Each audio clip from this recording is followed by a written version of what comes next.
So I'll begin with a confession. I've already confessed to Miriam many times. But regarding today, I usually sit down and look at the month ahead about a week or two before the month, and then barrage those of you who are unfortunate enough to be on Meetup with all these emails if you're subscribed as I announce, every meditation class it's at that point in time I look at the Sundays and decide, try and come up with a theme, even though I despise themes. It's my penance. And I looked at next week, because I planned on doing Epiphany today. I look at next week, it was the baptism of Jesus.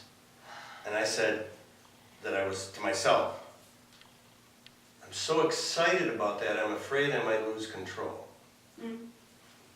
And so I decided to do Epiphany next week and talk about kind of Happy New Year today, which of course I know isn't today, but that's all right, it's close enough. And so the Matthew 25 reading, which is one of my favorites, is actually the reading in the Revised Common Lectionary, which was designed for all churches to use, and not all of them cooperated, but for New Year, one of the readings for New Year's Day. There's actually a whole other series if you want to talk about Mary. I think there's one other one. But you didn't jump on that? Mary? I think I did Mary last year. I do like, I'm Marian. My mitre has the M on it when I wear it. Even when I don't wear it, it has the Marian, And the thing about Matthew 25 is so many churches lop off that second part. The bad part, Oh, we're fine with the good stuff.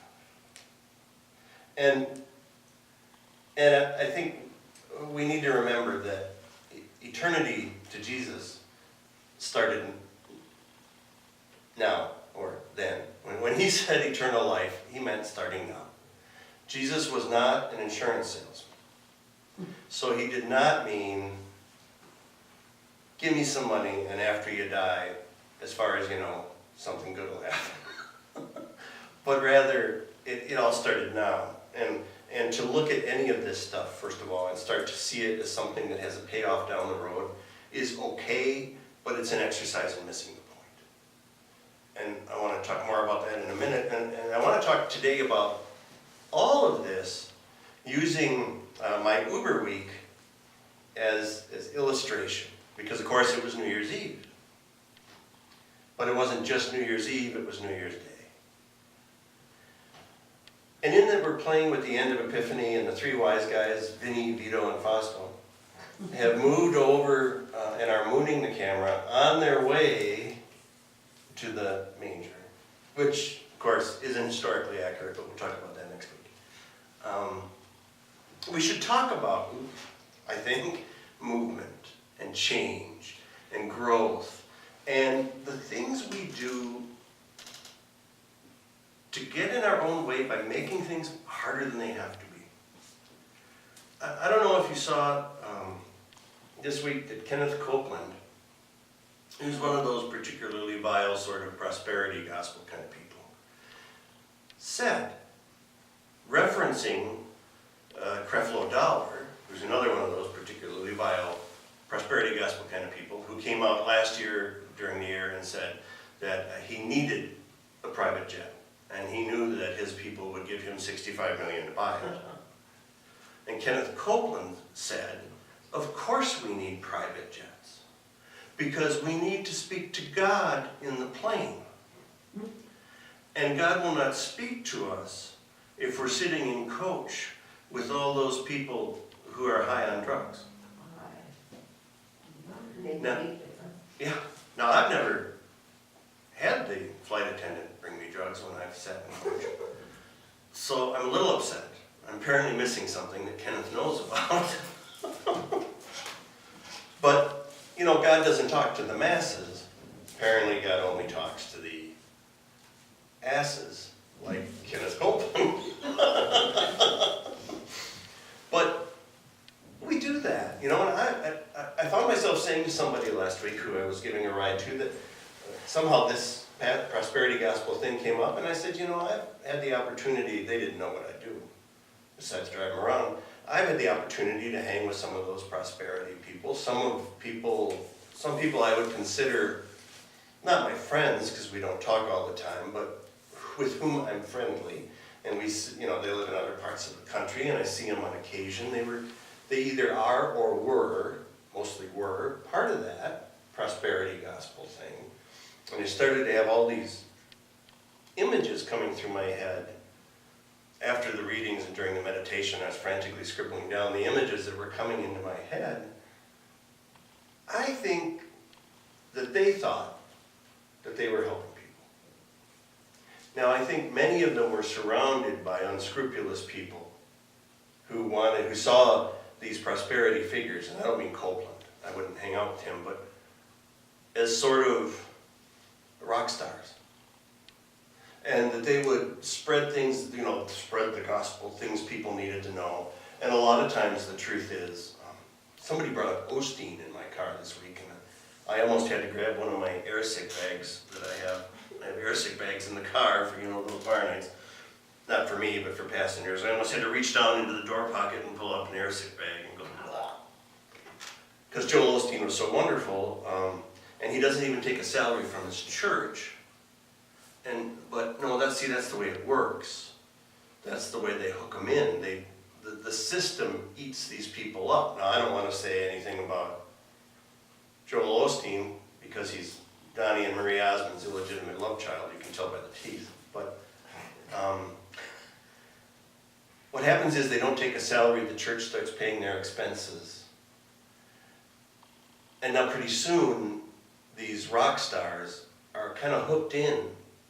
And they don't know it, and they don't have a way out. And some of them, one of them in particular, who I've known over the years and spent time around, didn't even know how to shop for his own groceries when his empire fell apart. Mm-hmm. So, I think it's more complex than it seems. But Matthew 25 is so simple, right? It's treat people well. And yet, we have to make it more complicated because it couldn't possibly be that simple. It couldn't possibly be thinking about what the Dalai Lama was writing about in Beyond Religion. How do you deal with this disparity between the developed world and the developing world? And despite the fact that we've made great progress, I heard, as he said, there's still parts of the world where there's huge problems. I mean, 100 years ago, if you caught what appeared to be a cold at first, if it turned out to be an upper respiratory infection, it might have been the end of you. And there's parts of the world where that's still the case. And I heard this, it wasn't really a psychotic episode, but as that reading was being read, I heard that thing that Jesus said that always seems so difficult to deal with: the poor you will have with you always. And it occurred to me that we're always going to face these kinds of issues in one form or another, because there will always be, for example, parts of the world that are technologically ahead of other parts of the world. And so you have to face, if you're looking at Matthew 25, how do we get penicillin to the southern hemisphere? And very simple things like that. And instead we get worried about how do we get Kenneth Copeland in his private jet to the southern hemisphere. It's not what's needed. So I picked up a guy on Miller Parkway, off Miller Parkway at a bar on New Year's Day. And he was drunk. And probably about 3:30 in the afternoon, I picked him up. And the way it works is that when you put in for your Uber ride, you can put the name of where you're going or just the address. And I had this address, and it was on Highway 100. I didn't know exactly where it was, didn't ring any bells with me. I knew about where it was. And we're driving and talking, and he's telling me about how he would fix the world, and And he's rather opinionated and originated in the East Coast. After he's been here over 20 years, I couldn't quite pick the accent apart to know exactly where he was from. Boston, New York, you know, yeah, it was, but then it was kind of like more coiffier than in Boston. And there was a strip mall that he was going to, and he was going to the massage parlor. Let me do that again. Massage parlor. And on the way he told me that he was riding in my car, because he couldn't ride in his car, because he had several encounters with the West Dallas police, and lost his license, and at first I thought, I was kind of grossed out for the person that had to deal with him at the massage parlor. But then I thought, you know, all he wants is to be happy. And maybe on a very human level, all he wants is to be touched. And maybe he doesn't need to be touched where he wants to be touched. But still, here's this isolated man in the middle of the most developed country in the world, and probably has a hard time getting people to say nice things to him because he's a little rough around the edges, and, you know, he's from out there. Or the people I picked up last night were a lot of fun. Some people just get in your car and right away, you know, somebody's really outgoing. And we're riding along and they're exchanging stories, and we get where they're going, and the husband was in the front seat, his wife was behind him, and there was a male friend of theirs who was sitting behind me. All of a sudden, as we're getting close, we're waiting at a red light, she says, "Smell my perfume." And she sticks her arm under my nose for me to smell her perfume. And the first thing I thought was, it smells like windsong dusting powder. She says, "That doesn't smell like that dusting powder that old ladies wear, does it?" Now, we're a couple blocks from where she's going. And even though that's the truth, is it going to help her for me to say, when she can't do a darn thing about it, to say, pretty much? She says, "Both of these two clowns say this smells like windsong." So I said, "You know, my grandmother's windsong always had the vague odor of urine to it, and I don't smell that on you."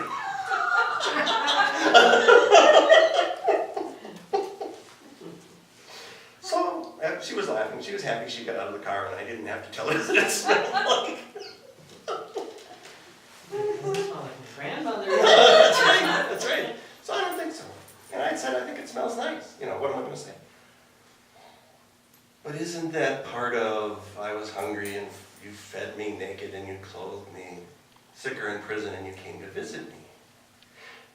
Isn't it just that simple stuff, instead of the rules?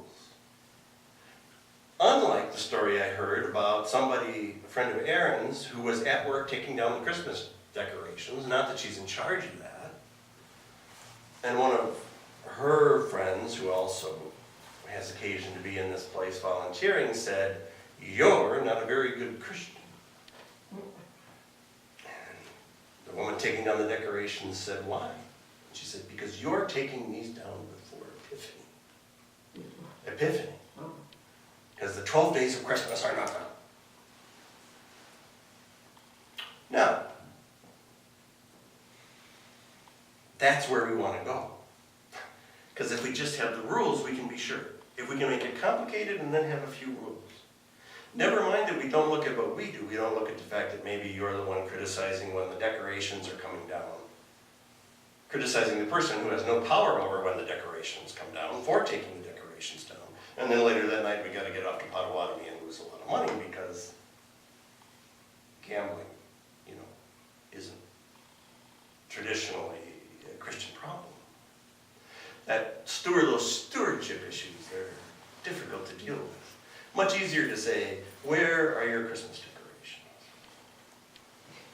And so, what if we just looked at the spiritual life regardless of the shape that it's in, being what the Dalai Lama says, or means when he says, "Kindness is my religion." When a woman who appears to be about 30 years old says, "Do I smell like a grandma?" you don't say, yeah, pretty much.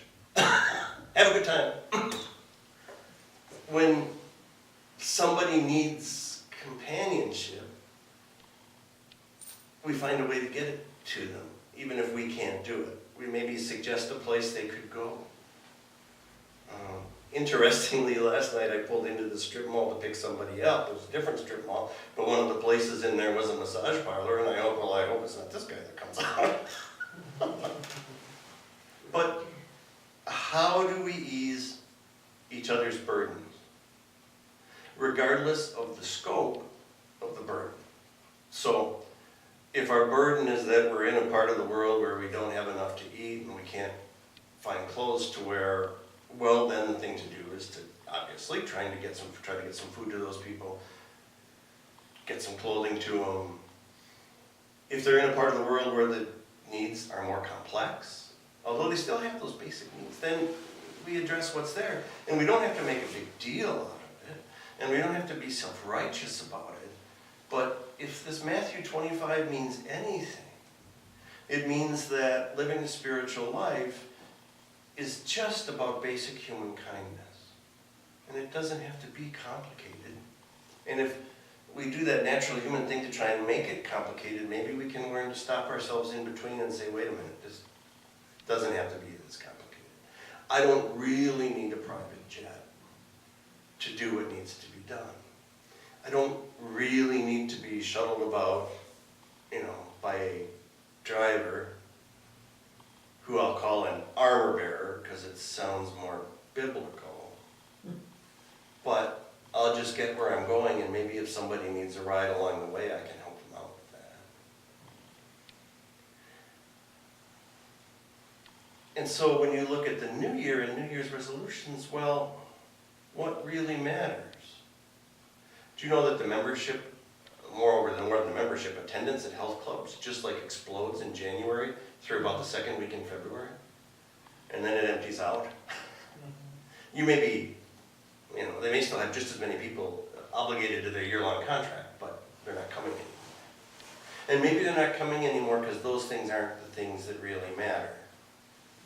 And it's good to be healthy, but maybe it's just all much simpler. And maybe the best resolution is when we find ourselves getting too complicated, to simplify it again and go back to basics and ask that question, how can I help?